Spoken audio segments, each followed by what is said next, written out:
Hello everyone, Tmmgamer here, and today I have the pleasure of bringing you another video. And as you can see from the title, today's video is going to be something a little bit different. Now, as you can see, today's one is going to be about whether publishers are ruining the games industry. And this video has been, I think it's been in the making for a little bit of time, because I've seen so many great games franchises run into the floor by zealous or just flat out rubbish publishers.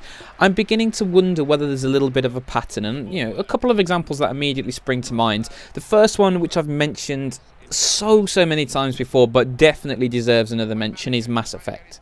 Now, Mass Effect, the first game, was an Xbox exclusive. Quite a few people don't remember that, but it was an Xbox exclusive, got released to massively positive criticism.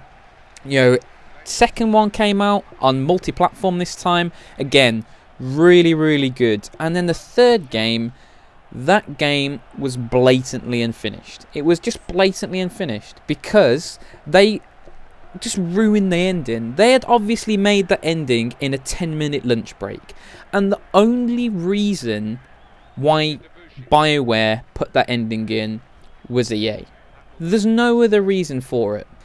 BioWare had gone into that game promising an ending which would be different, in 100 different ways, depending on whether you saved this guy or chose to save the other one, or whether you completed that mission, or whether you shot that person or chose to let them live. The people, the community managers, the developers were coming out and saying all of these different things, and in the end, the only choice you had was what colour explosion you wanted the game to end with. And there was only one reason why that was. It was that EA had put their foot down and said, you need to release this game on this date, whether it's finished or not. And that was to the massive detriment of the game. And will they make another Mass Effect game? I'm not sure anymore. They rounded the trilogy off in that game, but there was so much, and there is so much potential in that universe. They really did create a fantastically interesting universe with a lot of brilliant lore, and that was one of the great things about that franchise.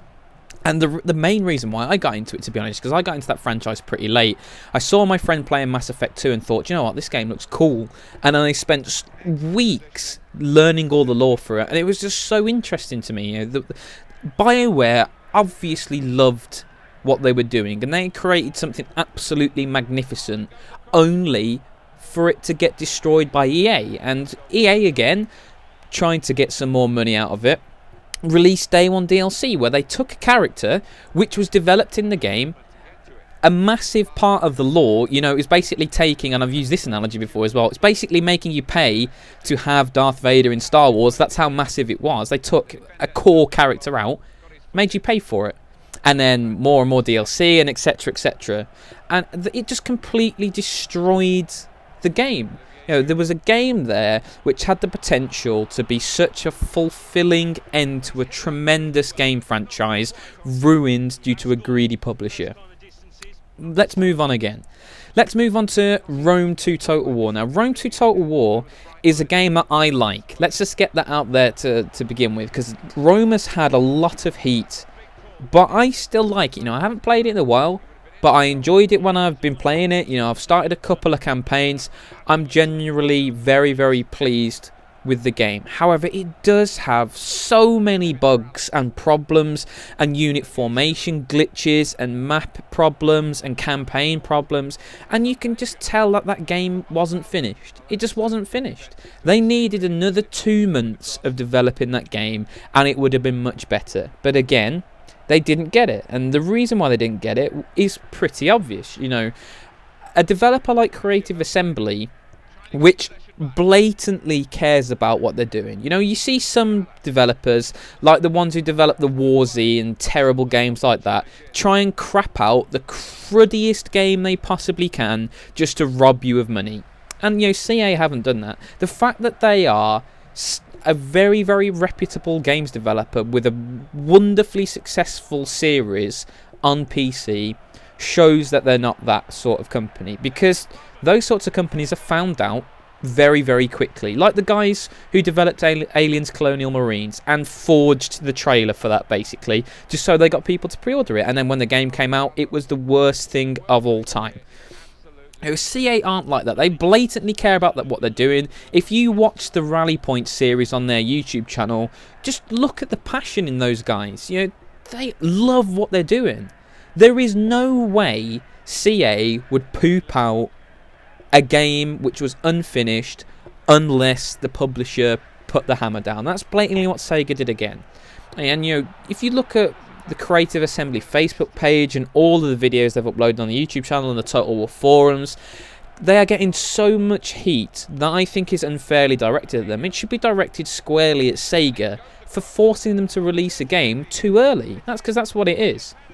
And you see so many examples of this. You see franchises like Assassin's Creed, a franchise which I really, really liked, rush games out every year and use like 6-7 different developers to develop it just so they can churn out series and have games called Assassin's Creed Revelations with no revelations in it, just so they can pad it out and get you to fork over another 40 quid just for basically a reskin of the same combat engine with less pleasant environments and less interesting assassins. Cough cough Connor, the wooden plank with a face drawn on, for example.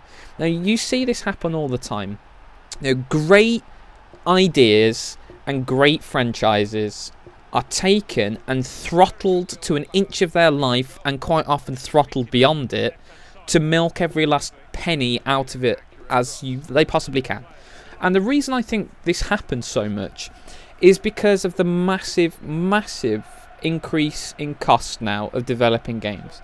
If you look like even 10 years ago, the amount of money it cost to develop a high level game, it's just soared recently. When you look at what they have to do, all of the graphics have to be perfect because most people, the first thing they look at is the graphics.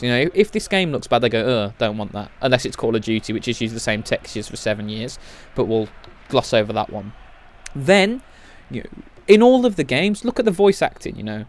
Before, people just used to do it, people from the studio used to do it. Now you're expected to hire professional voice actors, famous voice actors. Look at Beyond Two Souls. Willem Dafoe and Ellen Page, Oscar nominated actors, came in and gave their likeness and did the voice acting. That doesn't come cheap.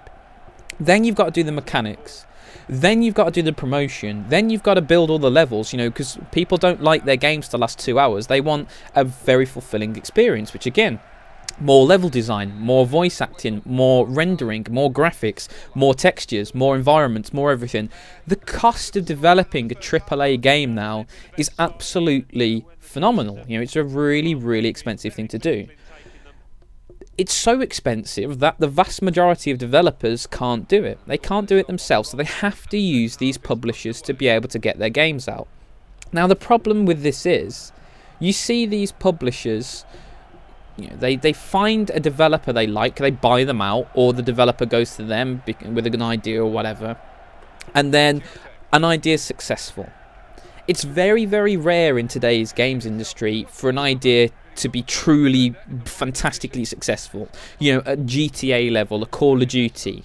When a developer and a publisher stumble over that, it's only natural for them to try and make as much money from it as possible. But the problem with that is, it gets to a stage like the Assassin's Creed series is the main example of this for me, where they just beat that dead donkey with a stick until pus comes out of every orifice. And that's what Assassin's Creed is for me now. And a lot of people have said Assassin's Creed 4 is good. Total Biscuit gave it a favourable review. It's got a lot of good reviews. But for me, that series has lost its shine and lustre because of how hard they beat it over the head. And this is the main crux of my argument. Publishers, I think, are a necessary evil in the games industry. Because, like I said, it's so expensive to develop a AAA title now. The vast majority of developers wouldn't be able to do that. However, I think publishers stand in the way of progress and stand in the way of developers, because you get the initial idea funded, but then basically you lose control over your franchise as the publisher squeezes that cash cow until it's milked, until it's a dead husk in the corner.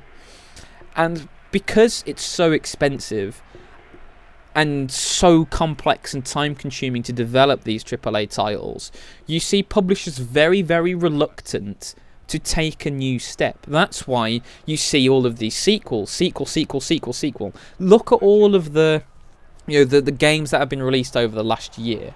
How many of them are new IPs? How many of them are new ideas? Very, very few. Very few. For the real innovation and the real progress and steps forward, you have to look at the indie game scene, where people on a small budget, perhaps through Kickstarter or just off their own back, working in their spare time, develop games that they are passionate about and that they have an idea that big publishers wouldn't touch because of the risk. And this is the thing, and this is why I'm happy that Steam Greenlight exists, even though Greenlight's a terrible system, because it enables talented developers and talented indie guys to get their ideas out, which would otherwise be completely glossed over by publishers who are only, it's unfair to say only interested in profit, but are so risk conscious that they aren't prepared to take a chance on a young guy who's got a good idea, because they could just make Assassin's Creed 24 and get a guaranteed paycheck at the end of it. And I think this is a problem, because games now have sort of plateaued in what they can do. And what I mean by that is, graphics keep getting better, games look fantastic, and the new generation of consoles, PCs get more powerful, games are always going to look more and more shiny. That's the thing. But the game industry hasn't really seen anything incredible for a while. It hasn't seen a new step forward. And this is why I want publishers to try and be slightly less like publishers, if you understand what I mean. Because I guarantee you, there is someone out there who has had the next great idea and has gone to a publisher with it and has been turned down, and now cannot get the funding or cannot have the time to get it through Greenlight or Kickstarter or whatever. And I think publishers are standing in the way of the progress of the games industry, because for every new idea you see 30, 40, 50 games which are sequels or rehashes or reskins, or a 3D game of a 2D game, or like the Metal Gear Solid HD edition, etc, etc. And I'm a little bit sad about that. I'm disappointed. I want the new generation of consoles to really be a Kickstarter for a new generation of games, not just better looking reskins of games we've been doing before and been playing for the last 10 years. This is a great opportunity, I think, now for consoles and the games industry in general to move forward, and hopefully publishers don't stand in the way of that. So guys, thank you so much for listening to what I have to say. I've been thinking about making this video for a while, so I hope you've enjoyed it, and I hope you stimulated some opinions, and I'd love to hear what you guys have to say about this, because obviously running a YouTube gaming channel, you've got to enjoy games, and I really do like games, and there's plenty of games every year that I play and enjoy.